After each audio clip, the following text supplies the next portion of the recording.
Bismillahirrahmanirrahim. Yang berusaha Tuan Guru Besar Tuan Haji Abdul Rahid bin Osman, Guru Besar SK Segaliut. Yang berusaha Encik Majin bin Takbir, penolong kanan pentadbiran. Yang berusaha Encik Syahrudin bin Nur, penolong kanan hal ehwal murid, dan seterusnya. Guru-guru yang dikasihi sekalian, Assalamualaikum warahmatullahi wabarakatuh dan selamat pagi. Baik, pada hari ini kita akan melaksanakan simulasi tentang kehadiran PDPR yang kurang memuaskan.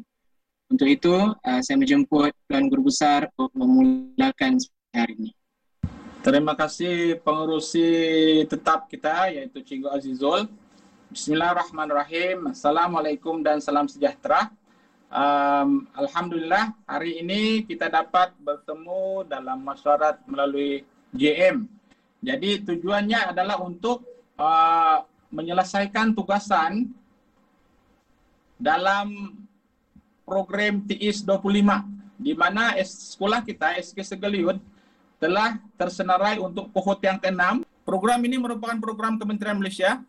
Pada tahun 2025, semua sekolah telah selesai menjalani latihan TIS 25 ini.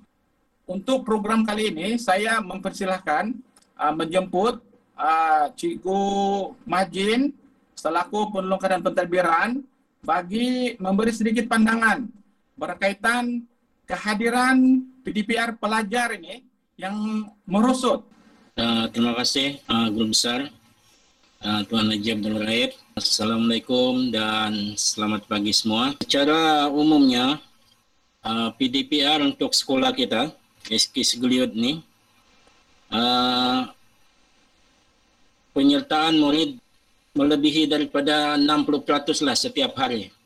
Okay. Jadi untuk makluman juga, semua pelajar kita termasuk pra ni, semua pra dan kelas perdana di dalam lingkungan 370 lebih orang lah. Dan pencapaian yang kita boleh lihat sekitar 60 ke 70% PDPR setiap hari. Jadi walaupun saya rasa belum mencapai kehadiran yang ditetapkan oleh pihak PPD, tapi kita akan usahakanlah macam mana kita boleh menambah peratus kehadiran murid ni. Terdapat banyak kekangan lah daripada maklumat-maklumat yang kita perolehi itu. Jadi nanti maklumat-maklumat ini akan dibincangkan seterusnya. Goal kita yang utama ialah untuk meningkatkan kehadiran sehingga 85%. Saya serahkan kepada Cikgu Majin dan rakan-rakan panitia serta guru-guru kanan untuk membincangkan bagaimana cara dan apa punca berlaku kekurangan penyertaan PDPR pelajar ini. Baiklah, saya suka untuk mengupas satu isu, tapi sebelum tu melihat pada realiti PDPR di sekolah kita, rata-rata rakan guru pun sedia maklum bahawa penglibatan murid dalam PDPR ni kurang daripada 80%. Pandemik COVID ni menyaksikan penutupan sesi persekolahan yang agak lama dan panjang. Ditambah lagi dengan peningkatan kluster pendidikan, ini memaksa Kementerian Pendidikan untuk mengarahkan agar sekolah-sekolah ditutup dan sesi pembelajaran hanya dilaksanakan secara atas talian, iaitu secara online daripada rumah. Keadaan murid yang lama di rumah ini menjadikan murid-murid ni tidak bermatlamat untuk belajar dan tidak bermotivasi. Pada pendapat saya, isu utama yang ingin saya kongsikan di sini ialah motivasi murid itu sendiri perlu diwujudkan supaya murid-murid itu sendiri ada kerelaan untuk mengikuti sesi PDPR yang dilaksanakan oleh guru-guru. Seperti yang kita tahu, PDPR ini pengajaran dan pembelajaran dari rumah. Seperti yang kita tahu, dia menggunakan media maya atau online atau atas talian. Jadi, apa yang saya ingin tekankan di sini ialah tentang capaian internet yang kurang memuaskan atau lebih tepat lagi kurang stabil. Memandangkan sekolah kita pun terletak di lokaliti pedalaman dan kawasan pun sukar untuk mendapat rangkaian internet yang baik. Jadi ia menjadi masalah atau memberi kesan langsung kepada ketidakhadiran murid. Jadi masalah ini menimbulkan kesukaran bagi ibu bapa atau murid-murid untuk memuat turun bahan-bahan pengajaran itu sendiri. Walaupun kita memberi pautan YouTube kepada murid yang boleh ditonton kemudian, tapi itu juga memerlukan internet yang stabil untuk kita menonton atau melayari video-video tersebut. Jadi walaupun guru-guru mempunyai inisiatif atau alternatif lain seperti menghantar video tanpa pautan ke grup-grup WhatsApp, tapi dia tetap memerlukan rangkaian internet yang stabil untuk kita muat turun video-video tersebut atau bahan-bahan pengajaran. Jadi apa yang saya ingin tekankan di sini, kita perlu kembali kepada realiti bahawa ketidakhadiran murid di sekolah ini atau dalam PDPR adalah kesan langsung daripada capaian internet yang tidak stabil. Terima kasih Cikgu Halimah. Setakat ini kita telah mendapat dua pendapat daripada Cikgu Fazli dan Cikgu Halimah tentang ketidakhadiran ataupun penyertaan murid dalam PDPR sepanjang PKP ini. Saya rasa ini isu ketiga bagi saya lah, iaitu murid tidak mempunyai gadget. Betul kan sebutan itu gadget ke gadget? Mana betul itu? Boleh lah. Isu lah kan? Ya. Isu ini adalah salah satu cabaran dan kesukaran bagi guru-guru menjalankan PDPR. Seperti yang kita tahu, kebanyakan murid-murid tidak mempunyai gadget, terutamanya telefon bimbit lah. Antara sebab utama adalah kerana murid perlu berkongsi telefon bimbit dengan ibu bapa atau adik-beradik yang lain. Bayangkanlah kalau satu keluarga ada 2-3 orang dan mungkin ada sekurang-kurangnya ada satu atau dua telefon bimbit sahaja. Itu pun mungkin yang satu telefon bimbit biasa, yang satu telefon bimbit yang boleh digunakan. Jadi mungkin di situ timbul masalah. Kita pahamkan keadaan itu. Okey, contoh situasinya ialah ibu bapa bekerja. Jadi anak-anak tidak dapat mengikuti PDPR. Manakala jika murid berkongsi telefon bimbit contoh tadi dengan adik-beradik yang lain, maka murid perlu bergilir-gilir menggunakan telefon bimbit tersebut. Kedua-dua situasi ini menyebabkan murid tidak dapat mengikuti PDPR berpandukan jadual waktu PDPR yang telah disediakan oleh pihak sekolah. Sebab lain, saya rasa kebanyakan ibu bapa tidak berkemampuan untuk memiliki telefon bimbit yang canggih. Telefon bimbit yang ada hanyalah mampu digunakan untuk buat panggilan atau menghantar mesej sahaja. So, sekiranya ibu bapa membeli telefon bimbit yang baharu, ia akan menambah bebanan kepada ibu bapa yang tidak berkemampuan. Maklumlah sekarang pun kemelisitan ekonomi, jadi faham-fahamlah keadaan itu. Dan akhir sekali, terdapat juga ibu bapa yang tidak celik IT.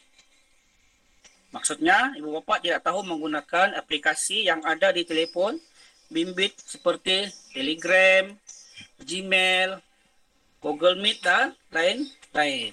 Dan pada hemat saya, isu ataupun masalah penyebab ataupun perkara ini berlaku ialah kurang sokongan dan pengawasan daripada pihak ibu bapa ataupun sokongan pengawasan kerjasama yang kurang daripada pihak ibu bapa untuk memastikan bahawa anak-anak mereka terlibat secara tidak langsung dalam PDPR.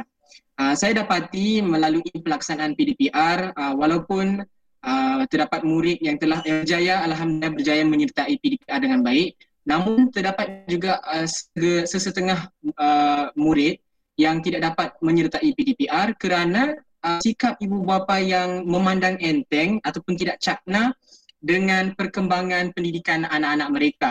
Akibatnya, kebanyakan murid-murid yang diabaikan ini akan terus ketinggalan dalam pendidikan, dan apabila mereka ketinggalan dalam pendidikan, ini akan menyebabkan mereka ketinggalan ataupun mempunyai masalah pendidikan lah pada hari kemudian. Saya rasa tidak lengkap sekiranya tidak ada penyelesaian yang kita bincangkan di dalam perkara-perkara yang diutarakan tadi. Pada hemat saya lah, benda ni bergantung kita berbalik kepada tingkah laku pelajar itu sendiri, yang mana kalau menurut teori B.F. Skinner, iaitu tingkah laku itu boleh dibentuk dan dikawal dengan melaksanakan peneguhan positif dan juga peneguhan negatif. Yang mana kalau kita tengok kepada peneguhan positif itu, kita tengok kepada dia punya dengan cara kita memaparkan hasil kerja mereka sendiri, rekod penghantaran murid, kerja murid, sama ada dia buat ataupun tidak, itu kita ambil rekod.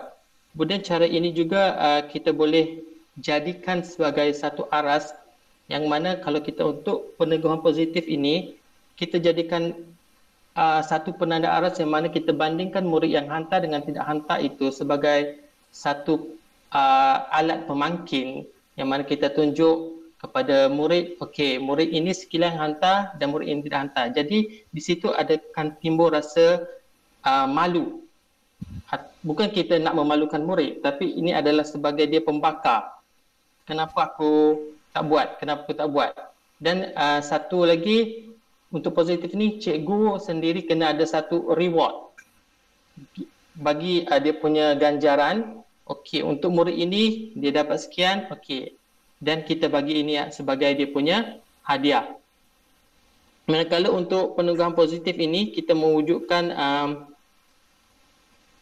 ialah macam saya cakap tadi, untuk mewujudkan sikap itu malu. Bukan malu untuk sebab ini, tapi kita nak dia ada pro and con, kenapa dia cikgu budak ini dapat hadiah dan kenapa aku tak dapat.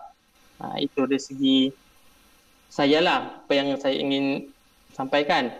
Dan juga untuk positif ini, kalau kita tengok lagi sekali dan merujuk kepada Brophy, ciri-ciri pujian ini terdapat banyak.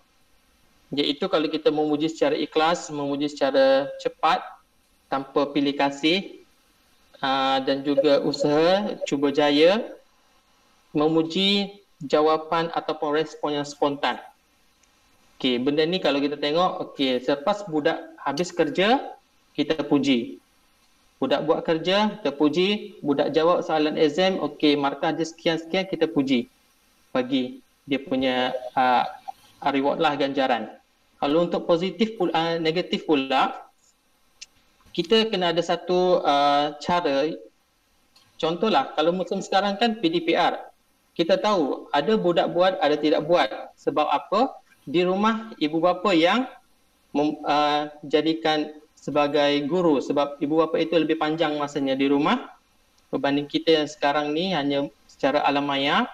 Yang mana kalau guru bagi kerja, negatifnya apa? Itu kalau bapa memarahi, contohlah seorang bapa memarahi anaknya kerana apa? Tidak membuat kerja yang diberikan oleh guru. Jadi lama kelamaan murid itu sendiri akan rasa bosan dengan letiran bapa atau mamaknya, last sekali dia akan siap. Itu kalau kita tengok di rumah. Kalau kita berpandukan di sekolah pula, kenapa tak buat, kenapa tak buat? Jadi kita ada satu kelas tahanan, maknanya waktu hujung itu kita tahan dia, murid yang tak siap kerja, kita tahan selama beberapa minit supaya dia siap kerja dan murid lain boleh balik. Lama-lama, okey, kenapa aku tak boleh balik waktu sekian dan kenapa budak lain boleh balik sekian? Maknanya di situ lama-lama dia akan rasa malu dengan kawan sendiri, dia boleh balik awal, aku tak boleh balik awal. Merujuk kepada permasalahan yang telah diutarakan oleh Cikgu Alimah tadi tentang capaian internet yang kurang memuaskan. Memang kita sudah tahulah di sekolah sendiri pun ada kalanya memang capaian internet itu memang sangat tidak memuaskan. Jadi memandangkan kita sudah tahu internet kurang memuaskan, jadi saya rasa ada baiknya kita laksanakan PDPR secara offline lah, di mana murid kita tuh akan belajar secara kendiri. Jadi guru-guru perlulah menggunakan kaedah, yaitu pembelajaran menggunakan modul. dalam pembelajaran menggunakan modul ni, apa yang susah di sini, murid itu kena belajar kendiri. Jadi untuk menyelesaikan masalah itu pula, guru-guru kena pastikan dalam modul yang dia telah buat tu, kena pastikan ada perkara-perkara macam penerangan berkaitan dengan aktiviti, perlu ada nota, macam kalau dia bagi kerja bukan setakat arahan kerja, tapi nota tentang macam mana kerja itu perlu dibuat, perlu terperinci lah supaya budak-budak boleh faham. Ibu bapa pun perlu faham modul itu untuk membolehkan diorang bantu anak diorang buat kerja sepanjang sesi PDPR inilah.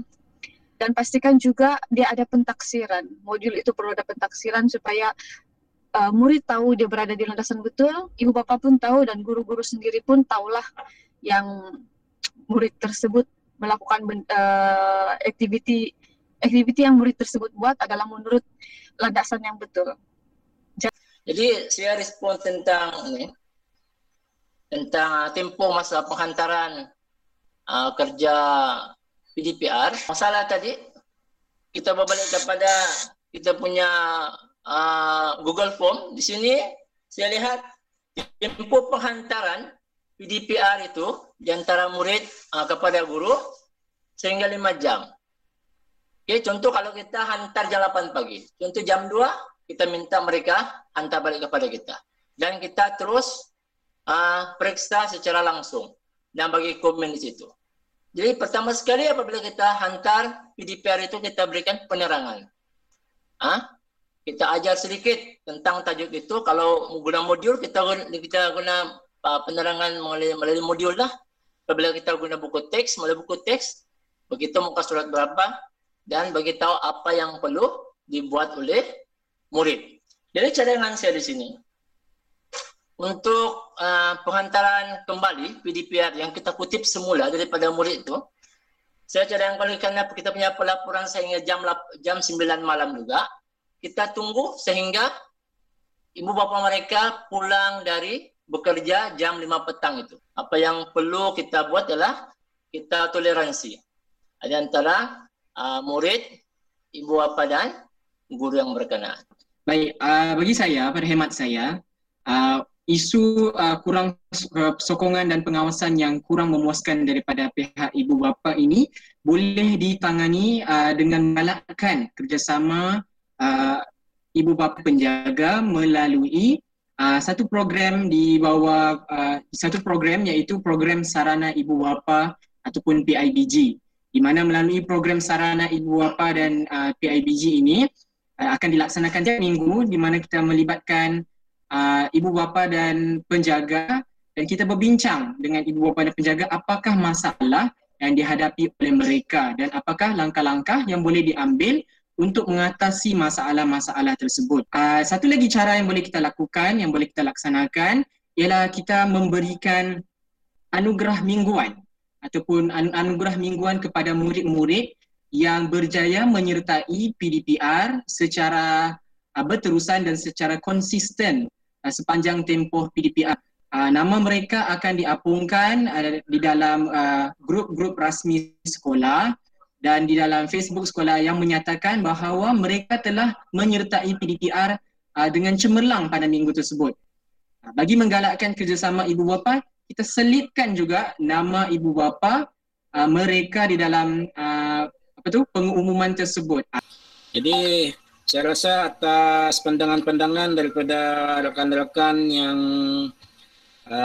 memberi sumbangan idea tadi, saya ucapkan terima kasih kepada semua rekan-rekan dan kita berharap agar segala usaha yang kita akan laksanakan ini akan berjalan ialah demi kebaikan pelajar-pelajar di sekolah kita.